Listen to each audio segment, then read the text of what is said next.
welcome everyone. Thank you so much for joining us here today. I'm sure everybody is excited to find out more about your views and thoughts. But first, let me address something. I'm sure upon coming in, when you heard about our tagline, Discover Amazing Possibles, did any of you think, why possibles and not possibility? Did anybody think that? So I see some few smiles and laughing already. Is that a typo? Is that grammatical error? It isn't. It was intentional for us to choose the word possibles. Now let me share with you a little bit about the difference. But in your press release, we go more in depth. But just to share with you in a nutshell, now possibles extend beyond possibilities. Possibilities is basically your physical and intellectual capabilities and skills that a child possesses.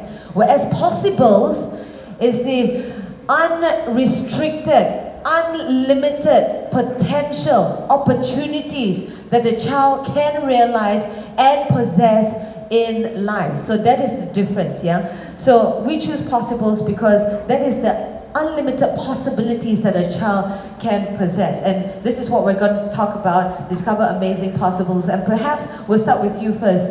Mia, I'm sure some of us here are amongst your 243,000 followers on Instagram. Me too. So I've been stalking your Instagram. You've got many beautiful photos of your children. Thank you. You've got 2 sons, I believe. Yes, I have 2 sons, 4 and 2 years old. Caden and Lex. Yep. Caden and Lex. Yep. Look at her. She looks so young and youthful as well. How do you do it? Oh my gosh. I give a lot of money. Oh.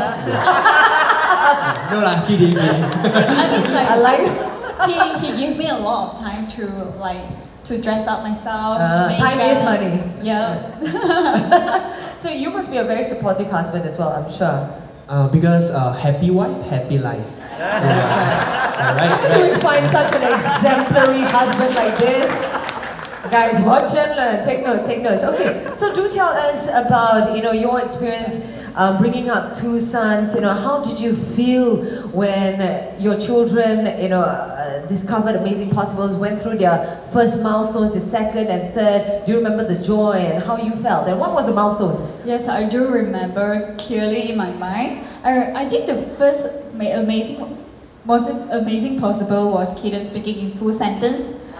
Yes, it was like 1 year 2 months. Yeah. Yes. Yeah, he really a fast learner. 1 year 2 months and a full sentence. I couldn't believe my ear when I heard him say, "Papa, Mama, I want to eat." But he was speaking in Mandarin. Okay. Yeah, I was like, 我要吃. yeah, "Papa, Mama, 我要吃." Okay. Like he was so small and then he can speak full sentence. We were like, burst out tears of joy So immediately. touching. Yes. The same goes to me. Actually, we felt very incredibly proud of Caden and also felt is very happy to see he in good health and everything lah. So it's always a blessing for us. Yeah. Who's the strict parent here? I think Who's the bad cop, good cop? He's the bad cop. You're the bad cop. because I'm not always staying at house. Okay. Yeah. So I think I'm the one to taking the role will be better because if mother is a very strict one, then if our kids is very scared, afraid of mother, then it's very hard lah. So whenever he scold Kaden will come and Mama, did he scold me? Oh, so the mother become the shiro lah. Yeah, I'm the yeah, I think like a So in terms of priorities, obviously well-being, the child's growth development is the most important for you. And the diet as well, I'm sure. Yeah, it's pretty important for me because I quite specific with what they eat. Like I don't give them chocolate very early. Wait, but you're the good cop, I'm the good cop, but they haven't exposed to all these things, so it's still under control. So I'm like kind of like I would think is it suitable for them to take yet? Yeah. If you do check our Instagrams, we explained, we posted IG stories yesterday, and we mentioned that when we will purchase the ice cream is whenever they're slept. Whenever they're They're sleeping. sleeping. Yeah. After they so sleep, sad. they only can eat ice cream. We don't let them see. You get to eat ice cream. In your dream. Oh my gosh, I don't give them, but like once in a while, or like have celebrations like Christmas. Or, Okay. Yeah. Okay, so that's fair enough. So even though you're a bad cop, good cop, you come together when it comes to diet for the betterment of the health, right? You guys act as a team, right? Team player. we do. Because one cannot say yes, one say no, right? We don't talk like, okay, we are going to a party later, they are serving some food, then okay, we both will have a we compromise like what to That's give, right. what not. Yeah. Okay, so now speaking of diet, Madam Mary Esau, this is right up your alley, right? And perhaps we can share with us a little bit more technical about how our children's diet can stand in the way of them achieving their amazing possibles. How important is the role of diet in the development of our children? Okay, thank you so much for the opportunity. I've been in the professional field for 36 years. So I've seen children grow, that generation to this generation, and it makes a difference because kids those days did not have much choice. What the parents ate, they ate. Today's kids have too much of choice, so the parents also have spoiled them, right? So when my daughter first wanted to take carbonated drinks, I told her very positively that carbonated drinks are good only in small portion, but she didn't understand. So I said, I would like to give this to you and try it. She said, sure. It's like a nice 2-year-old kid. She sat at the day. I shook the bottle to the maximum, and then I told her, drink it from the can. It was a can. And she started coughing, and she said, what is this? I said, that's what I told you. It's really not good. And even today, she doesn't drink carbonated drinks, only on Christmas Day or, an occasion. We need to change a bit of psychology. But one of the things that I remember was very simple. Do you know you have 2 brains? Yes, I like you, left and right, it's so straightforward. But the second brain is your gut. Your first brain is this one, that actually makes your mind go wild. But this one is the one that determines how your health is, right? So this is now a lot of studies, there are 300 over publications to say why your second gut is very important. So during my counseling, many young people come and say, I've got irritable bowel syndrome, I have all this. This is because your second brain is saying, hello, wake up, we are also fed up with you. What you put in, right? They're just pissed off with what you put in, and they can't maintain the healthy gut. So 80% of the second brain is really made of good bacteria in your early days. However, it tends to change after you start eating all sorts of other food, right? Now what happens is, if 80% is still your good bacteria, your good health, you usually don't have any issues. You can see when the kids go to primary school, you will see the change because they may eat food from the school canteen. They don't like to take packed food, they say this is very old-fashioned, right? And then you find that our body itself has lots of bacteria. Did you know that? Oh, so quiet. I'm so happy you didn't know. Now they know. So the bacteria actually, they have a lot of work to do. They're actually working 24 hours. So what are they doing? They're fighting battles. They're cleansing your body. They're giving you protection. How do you kill it? How do you kill those good soldiers? Yes. Yeah, that's right. You take bad food, right? And so there are 2 types of, you see, the bacteria itself is called probiotics, and the food to feed it is called prebiotics. So don't get confused. Huh? Pro is life, pre is food. Okay, they are live bacteria, and they are very good for your body. Now, changes will take place when you start supplementary feeding at childhood, and then you have a big disease and you have to go on long-term antibiotics, right? And also infection and sometimes parasites, right? And so, the other problem is you find that, in Malaysia, mental health is on the rise, right? And if you actually find it has a connection with your second brain, right? And it releases certain, things that are not really nice And many of these young people today, when I see them, I also teach in a university, they simply invite trouble, by not eating well, not sleeping well, trying to get things moving. So their gut is affected, right? So the next slide is just to go quickly to, have I got it right? Yeah. This is one, you see, every bacteria needs food and they are called prebiotics, right? So one of these prebiotics is, that's a lot, they come from, actually I'm very surprised, they come from good carbohydrates. They are the source, the oligosaccharides, right? They stimulate the bacteria growth, the good bacteria growth in your guts, and then they strengthen your guts. And they remove all those bad guys. And back to history, when we were young, my mother would only give us 2 things, right?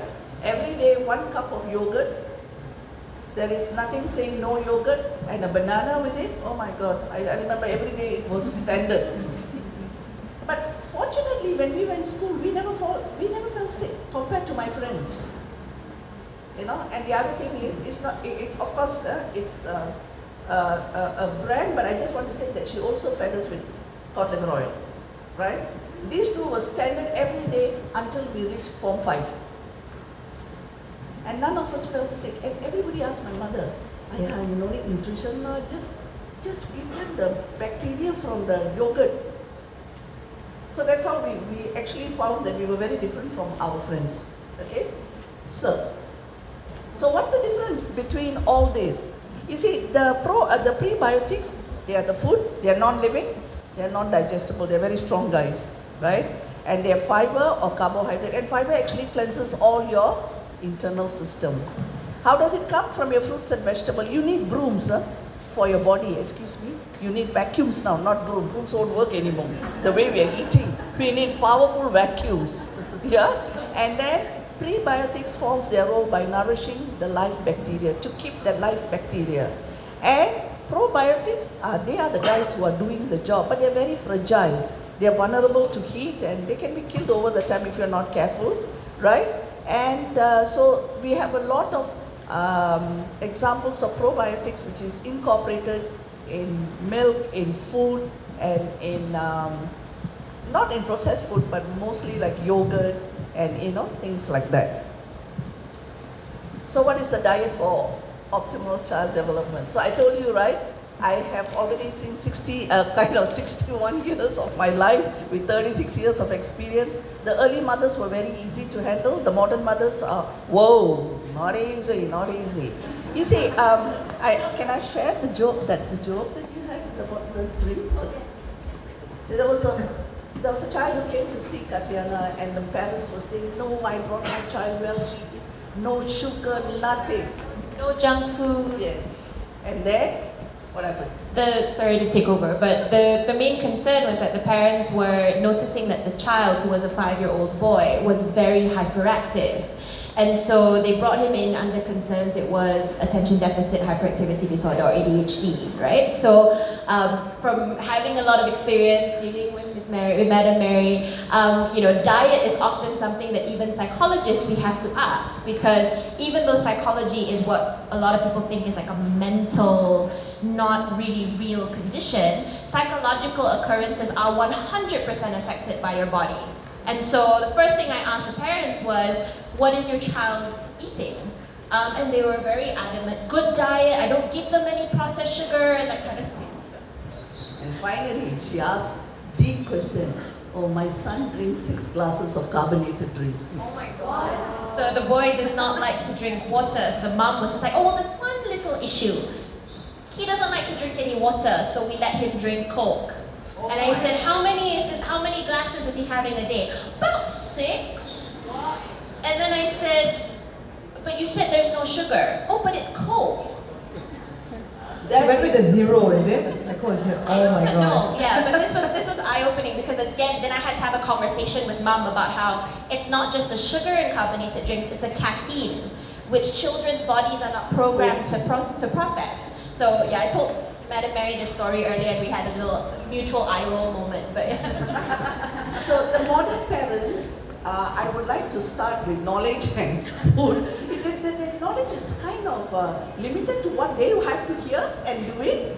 And so we're having an issue with modern moms. Nothing personal, but it is on the fact that number two is they don't go to the kitchen, most of the parents, right? They buy food. So the children's kitchen is the restaurant. So most of them, as what the patients tell me, the parents tell me, or I like what one of the husbands told me, we have a demo kitchen, Puan Mary. I said, what's that? It's beautifully done, no cooking. Showroom kitchen, so it's a demo kitchen, maybe make a drink or something. So the kids don't have, I remember when we were kids, my mother said, today you are cooking, tomorrow your sister is cooking, we have a duty roster. And my second sister said, can you take over the cooking, I'll do the washing for you. You know, so we all went to the kitchen, we saw how things were done. We went to the markets. Today kids don't go to the markets, you go to the supermarket, they're ordering whatever they like because there's a lot of food there, right? So I think it starts from home and timing and how accountable you are. The second part is knowledge. There is a knowledge deficit among most parents, you know. Either they go this way or either they go this way. There's no such thing as moderation. And also, it's always important, please do not eliminate any food. Carbohydrates, protein, fats, mineral is all a part of their body. So don't say, and then don't remark, say, why you so fat like your brother? Your brother's so thin. Don't do things like this, right? Because you will start psychological, nutritional behaviors. Then they go from Madam Mary's office to my office. So this is important. And then you see the plate there. I always teach everybody, suku, suku, separuh. You know, you look at the plate, suku, suku, separuh is nicer to say in Bahasa Malaysia than quarter, quarter, half. So if you look at the plate, any child, quarter is a little bit of carbohydrates, the other quarter is a little bit of proteins, and the other half is fruits and vegetables, all color. Don't ask any vegetable or fruit, all colors. They are multi-nutrients and multi-phytochemicals. And then you monitor their growth chart. If their growth chart is not there, I had an issue with my daughter, her growth chart came suddenly stagnant at 2 years, and I told the pediatrician, and I like what the pediatrician told me, Mary, can you calm down? She's going to be a model. I said, what? He made my life good, and I really didn't work. Of course, I was a dietitian, but over the years, she grew and lean, but I didn't make a fuss, so she did not become obese, or she did not become anorexic. So you need to be very careful about those things, psychologically, with food. Okay, and the last one is, I always got this thing that people turn the slides for me. Exposure to food. Chemists, food chemists have this concept called bliss point in your food. Give an example, chocolates. Certain foods you will say, right? This is called the bliss point. This, they mark it in all the foods so that you feel like, I need more, right? So you need to be very cautious so that you don't start an addiction to anything. Not only bad food, to healthy food also. Some are too healthy, they don't know what overdoing of healthy food, right? And sweets, a lot of snack food available. You read the label. So I teach mothers to read the label. Number one, sugar. I said, forget it. This is not a snack, right? And then a lot of kids drink juices. I'm not saying juices are bad, but there is an amount that you take. So these are fundamentally you need to do trending and watching. And also when they go for parties and all that, you can tell them, you can eat in small amounts, but when you want to refill, we'll discuss that, right? So I think those are things just on a little point so that you don't, if you want, we can have workshops on this actually, right? Thank you so much. Well, thank you very much, Madam Mary.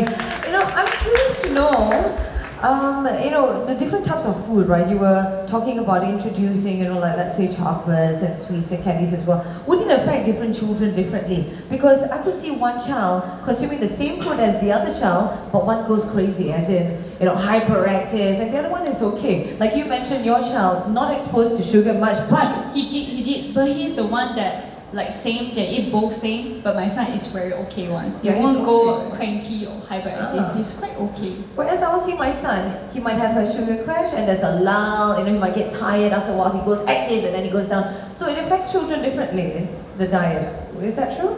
Yes, it affects them differently. And look at the trending of what is in the ingredient. There are certain ingredients in packaged foods and all that does trigger off certain activity in the brain. So you need to look at this and find out what is this. Every time I give him this, he goes haywire. What is it? So those how you do.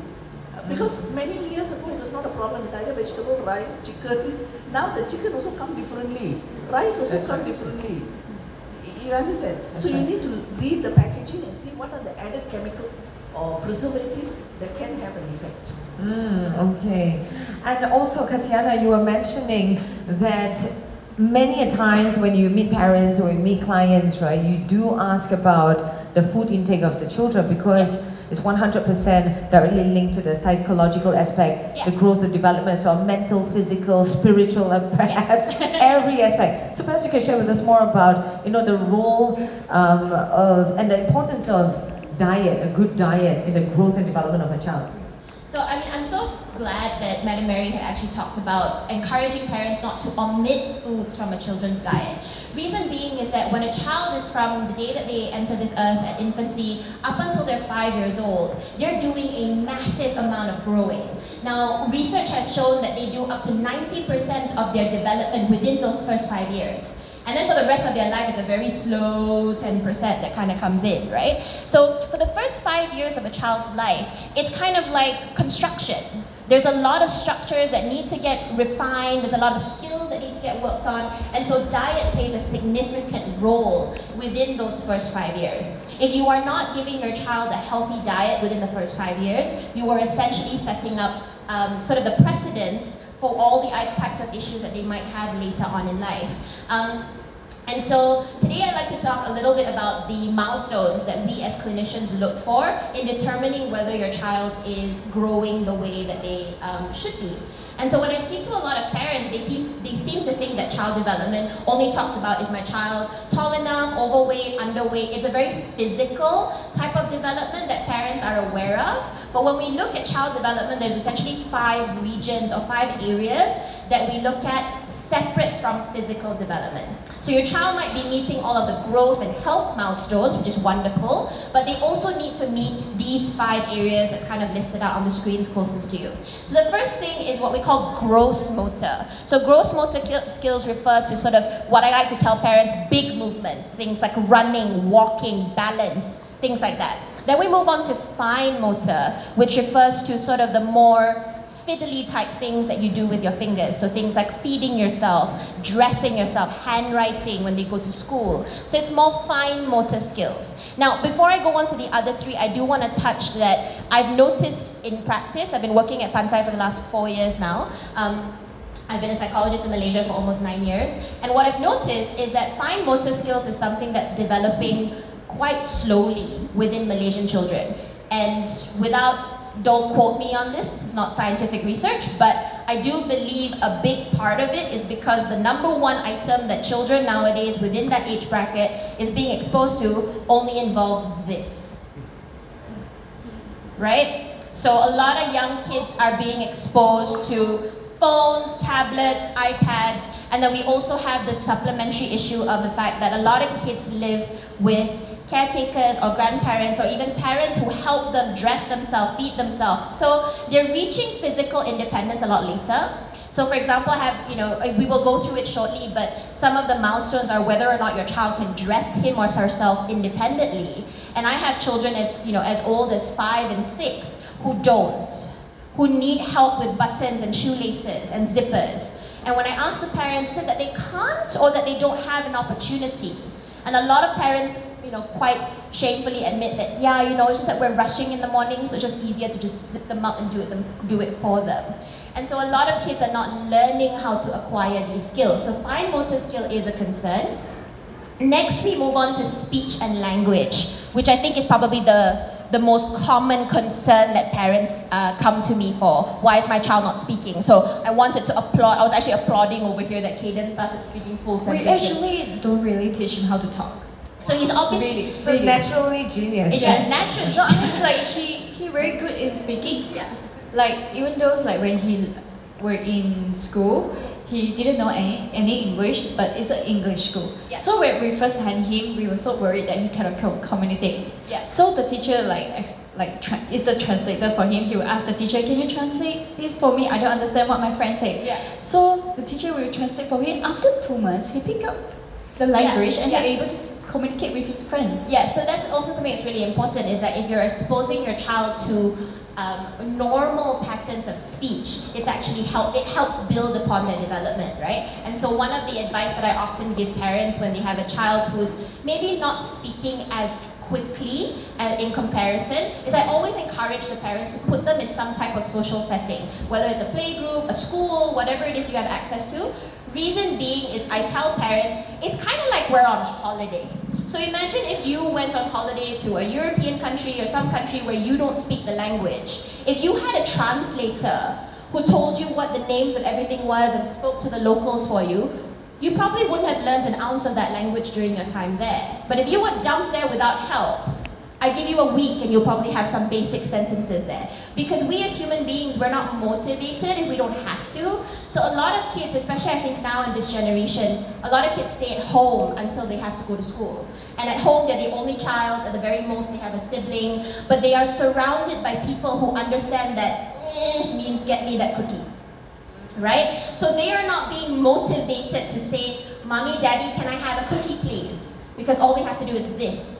So there's a lot of sort of elements there that I think we do need to run a workshop, Madam Mary. But yes, so I'm not going to go too much into that. Next, we're going into social skills, so their ability to relate and interact with people around them, especially children the same age. And then finally, we look at cognitive skills, their ability to problem solve, their ability to plan. So these are the 5 areas that we look at when we're trying to determine whether a child is meeting the milestones that they want to meet. Now I'd like to go into separating it based on age for all the mums and dads here who are kind of trying to find out whether their kids are behind or ahead or not meeting milestones that they want to. Mind you, this is a very, very brief version. I omitted probably about 80% of what we look for because I didn't want to spend too much time. So color-wise, you will see that I matched it to the color of the 5 areas. So when a child is about 12 months old, we will be looking for them to start sitting up without assistance. So he'd be quite sturdy sitting up on his own. That's actually a milestone that we would like as clinicians to see by the time they're about 8 or 9 months. But by a year, they should be able to sit up without needing anyone to prop them up. You will start seeing initial attempts at walking. So they'll start pulling themselves up with furniture, kind of taking a couple of steps. Don't panic if they're not steady. The cutoff age for walking, where we start as clinicians going, it is a delay, the child is not walking, is 18 months.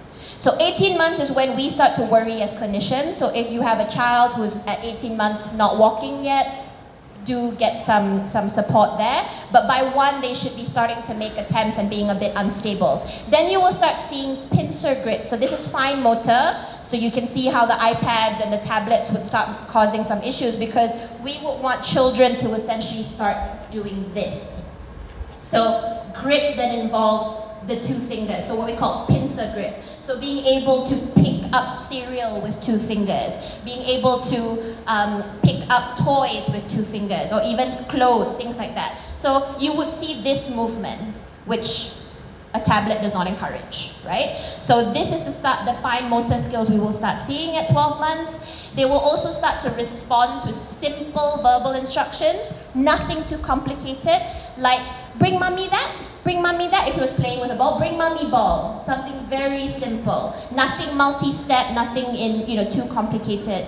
They should be able to imitate basic words and gestures of those around them. So, if you say bye-bye, they can go bye. They won't say full sentences, but they'll start to imitate. They should also start having the concept of stranger danger. So they will be able to tell the difference between mommy and a random lady. They'll start have a preference over the people they're familiar with, and they'll start being a little bit uncomfortable with random people. That starts to happen at about 12 months old. They start making non-verbal social requests. So they'll start pointing to things that they want when they don't have words, or they'll start pulling at you. So they'll not use their words, but try to communicate something for you in that way. They'll start to explore things in different ways. So if you give them like a block, they'll start to look at it and flip it and turn it. They'll be a bit more curious other than just block, that kind of thing. And they begin to understand the function of objects. I think this is not an issue with a lot of kids. Give them an iPhone, they know immediately it's a phone.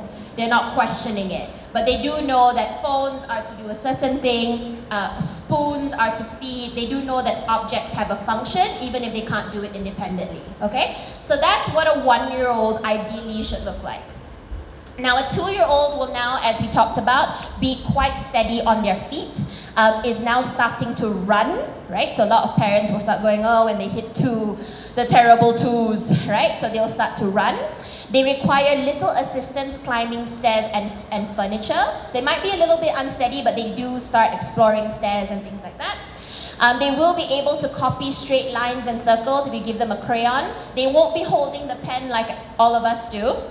They'll probably be doing it like this, but that's okay. But they would be able to have enough motor control to be able to trace. They will start to point to things and pictures when named, knows names of people and body parts. So if you say, okay, where's mommy? They'd be able to point appropriately. Where's your nose? So they might not have words, but they know how to point things out. They can say 2 to 4 word sentences, right? So Caden is immensely advanced in this way, especially for a boy, but 2 to 4 word sentences. So this is often something that parents, I feel, come to me about. Why is my child not fluent at 2? That's something, and I think a lot of schools put expectations as well on parents, like, oh, your son should be speaking. But at 2, what we are expecting from them is more what we call vocabulary library building. So we want them to build up words. I want them to be able to have 50 to 100 words they can name out and worry less about putting them into a sentence. But at its very most, 2 to 4 word sentences like adik milk or adik sleep, you know, very simple 2 to 4 word sentences. They would get excited when they see other children. So they'll get happy, smiley. They copy the actions of adults and other children. You'll also start seeing the first signs of defiance. That's why it's called the terrible 2s. The temper tantrums will start. The no, no, no will start. By the way, kids learn no before they learn yes. It's actually a thing, yeah. So they will learn the word no and the concept of no before yes. So I've got a question about that. I read somewhere that because they probably learned it from parents, right? No, don't touch that. Yeah. So do you think it will work if we try to hold our tongue and instead of using no, we try to word it differently? Like, try not to do that because you might fall down. Would you rather try this food instead? Would that work? Possibly, but at 2 years old, they probably wouldn't be able to comprehend all of the words that you just said. You know, and if your child is waddling towards an open flame, I think every adult will be like, no! It's the easiest thing to say other than, maybe we should go away from the flame. So when older, absolutely, if your child is older, we want to encourage parents to use different language, but I think environmentally, most parents are just like, no, you know? And earlier on you mentioned more so for boys. Is it because the developmental stage is different? Yeah, so what we do know is that boys do acquire language a little bit later than girls. Really? Boys do acquire physical milestones faster than girls, so it's kind of slightly different. But traditionally, boys do acquire language milestones slightly later than girls, and also it's also impacted by multilingual families. So you do see fluency. We do speak to him like all the time because we don't give him gadgets. Like whenever we go out to restaurants and when we have food, we just talk to him and show him storybooks. So we will be very busy when we are before the food comes. You're happy without the gadget thing. I'm so glad. There is research that shows that children, that gadget use or screen time significantly impacts language and social skill development in children. And in fact, my hospitals, I've been told, Panta is very strict about it, but all of the pediatricians tell parents there is a 0 screen time policy for children under the age of 2.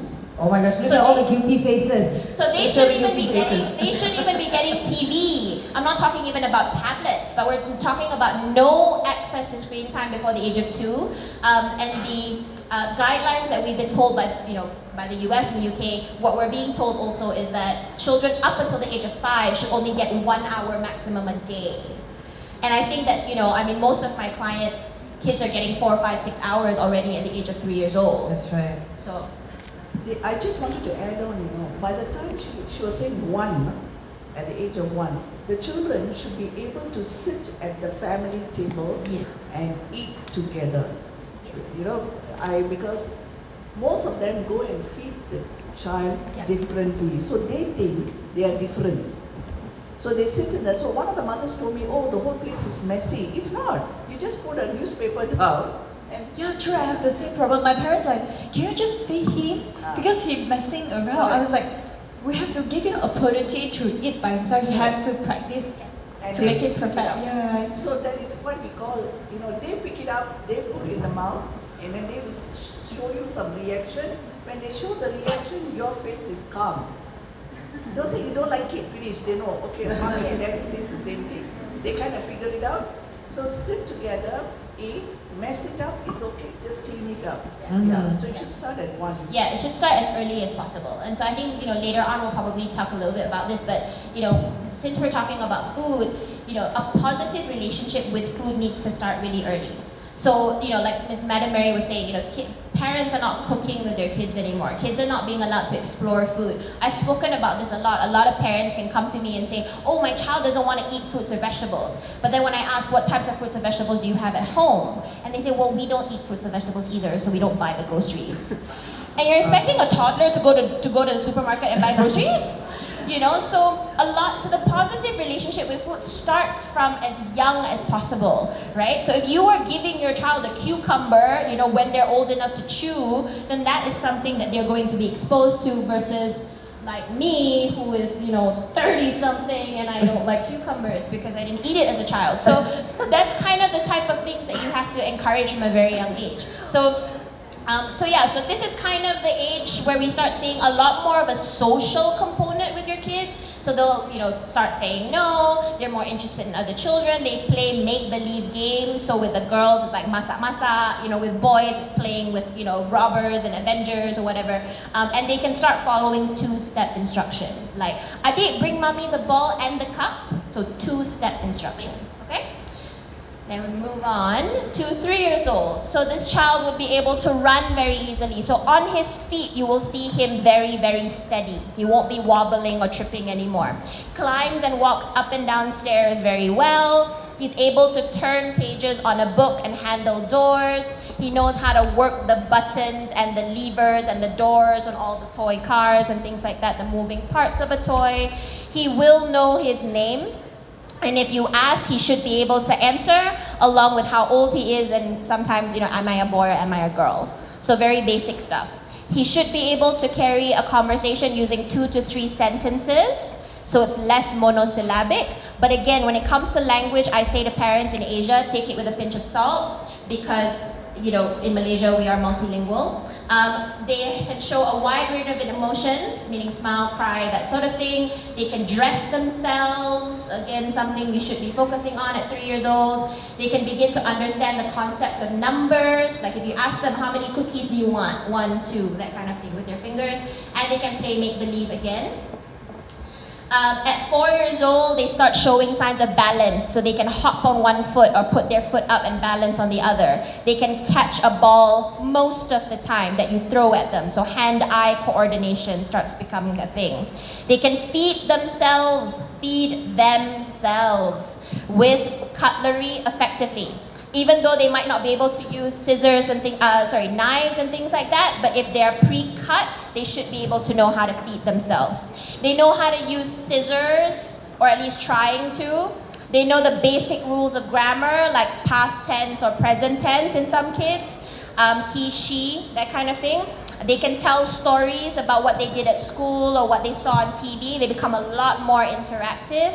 They would rather play with other children than themselves. So if you're having a child at 4 years old who's quite withdrawn, also a big red flag you should be asking about, but likes to play with other children, enjoys trying new things, going on holiday, visiting new places, names, colors, and numbers, so they'll start to be able to categorize and label things, and they start to remember parts of a story if you ask them, like, oh, what happened in the cartoon?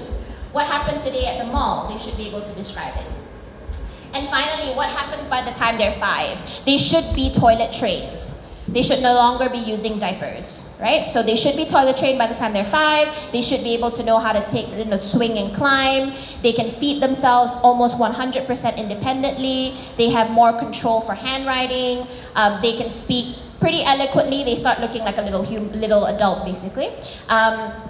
they are more concerned with pleasing others. So you will see kids want to do something that their friends are doing, or they want to do something that makes mommy or daddy happy. You know, so they're becoming more people-pleasing. And they want to be able to please those in their social circle. They enjoy performing to praise, for praise and acknowledgement, like it's always mommy look at me, daddy look at me kind of thing.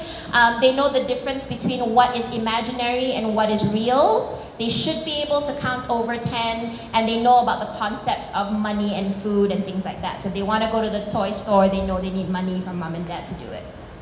So what kind of happens when, you know, the diet is affected, right? So how does diet impact upon their ability to grow? We talked a little bit earlier about how your diet is essentially your construction building blocks. So when you don't have enough bricks or cement and things like that to build a building, what happens? It affects the structure. So we do see things like affected energy levels. Kids who are not getting a balanced diet often don't have the energy to perform. And by the time your energy is affected, your learning capabilities are affected. They're gonna have poor attention and poor focus in class or just daily life. So energy levels takes a hit. Next, we see increased risk for medical illnesses, like Madam Mary said. If you're having a very, very high sugar diet, your child's risk for diabetes and obesity goes up. So from a medical perspective, we know that a poor diet impacts it that way. And then, as I mentioned earlier, when your physical health is affected, your psychological health almost takes an immediate turn, because there is such a combination between the two. So your child has an increased risk of developing things like anxiety and eating disorder if you have a poor relationship with food, things like that.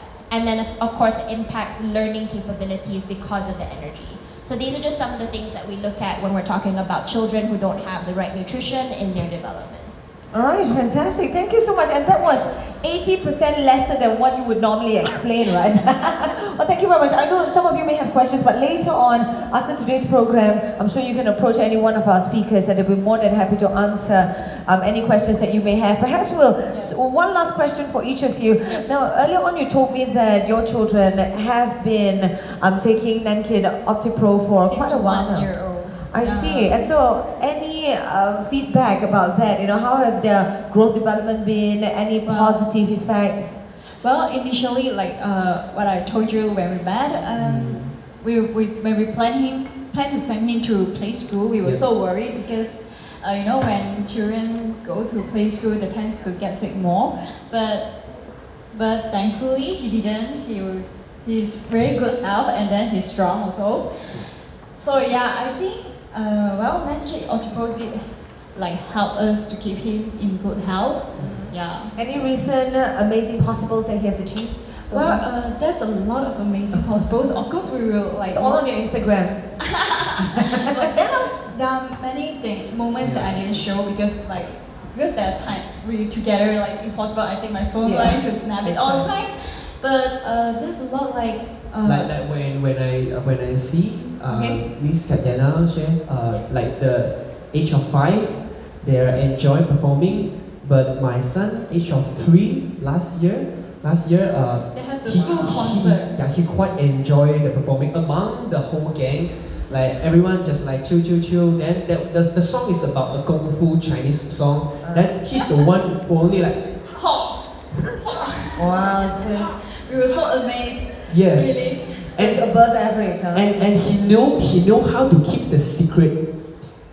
Like does in the before house. the performing, I will ask like, Gideon, can you like show me what you're going to perform? Like, no, that day you will know.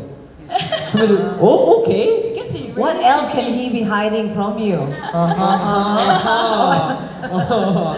Maybe. No, but that's really amazing, though. Yeah, That's yeah, really yeah. amazing. And the other day, like we saw him putting a blanket over his brother because it was a morning that they were like still on the bed, getting ready to get up.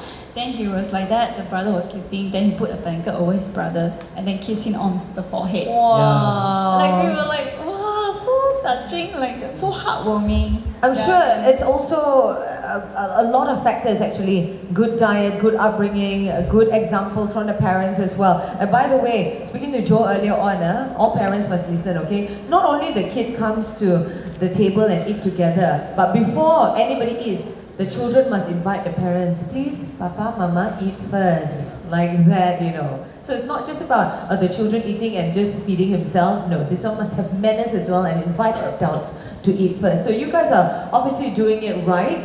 Yeah. I congratulate you. Thank So you. well done for having two wonderful children as well. And we look forward to see their amazing possibles on your Instagram as well. Follow them on Instagram if you've not already done so. Mia Chai, Joe Chang. Yeah, Joe Thank you. 117. Joe 147 Joe 117. 117. Follow me and 11th you of will July is your find me. birthday, is it? Yeah, soon, his birthday soon. Thank you so Yeah. much. Yeah, birthday gift, yeah. Oh, birthday Right, gift from her. we totally disregard that. Oh, but thank you very much. Madam Mary, perhaps you can reiterate, you know, what is the thing that all parents must know, must understand, which directly helps our children to grow effectively, to grow strong, and to achieve amazing possibles. What is that advice that you can give us? Okay, I have one advice. When you have a toothache, who do you go to see? Toothache. Dentist? So when you have a nutrition problem, don't go to a doctor, go to a dietitian.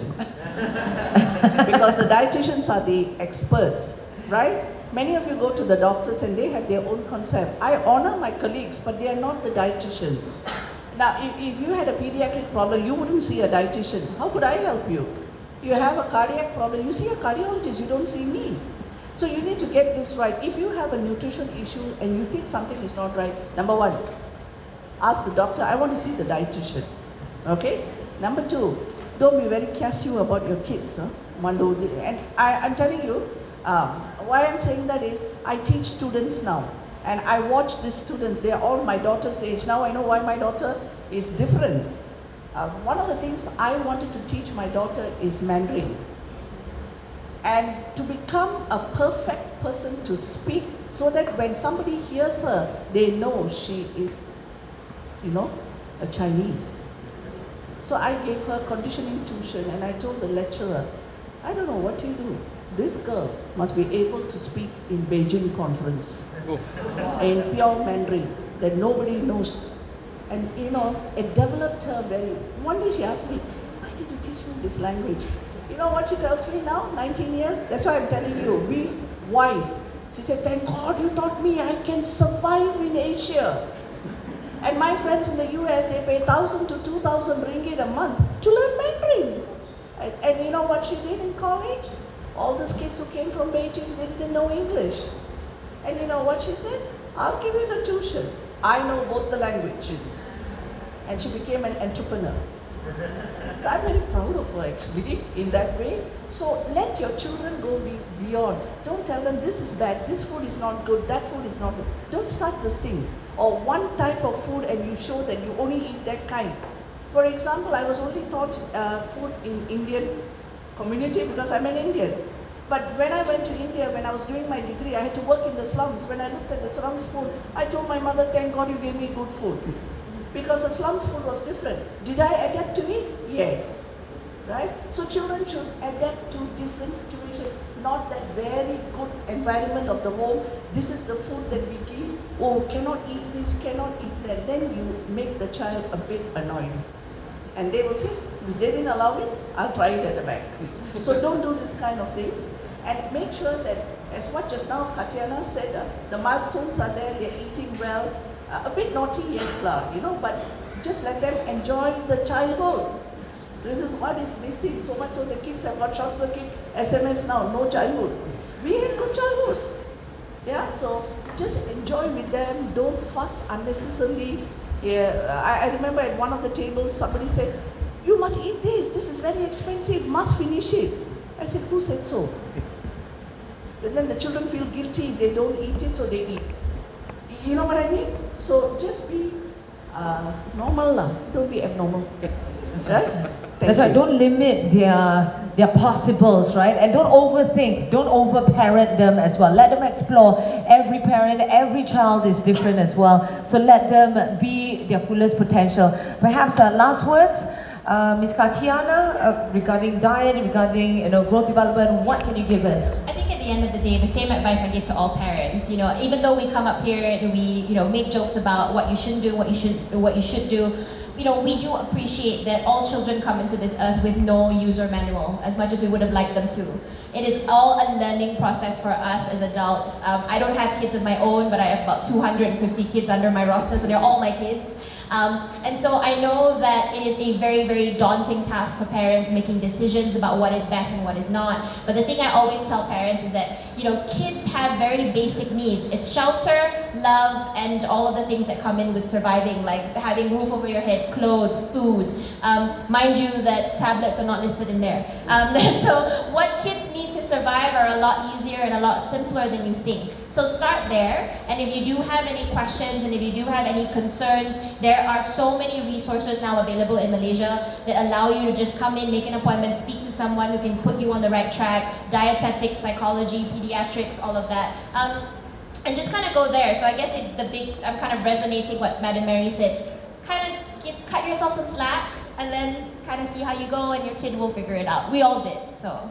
Yeah, we all turned out okay without parents. That's right, and you'll be amazed with your own children's amazing possibles, right? If you just let them grow into their fullest potential, let them flourish on their own. And with that, thank you very much to all 4 of our panelists. Let's give them a big round of applause. And perhaps a quick photo opportunity. Young ladies, if you'd like to just step up front, I'm just gonna head off. Photographers, if you wanna take a few shots, this would be an opportune moment. Thank you so much for sharing with us.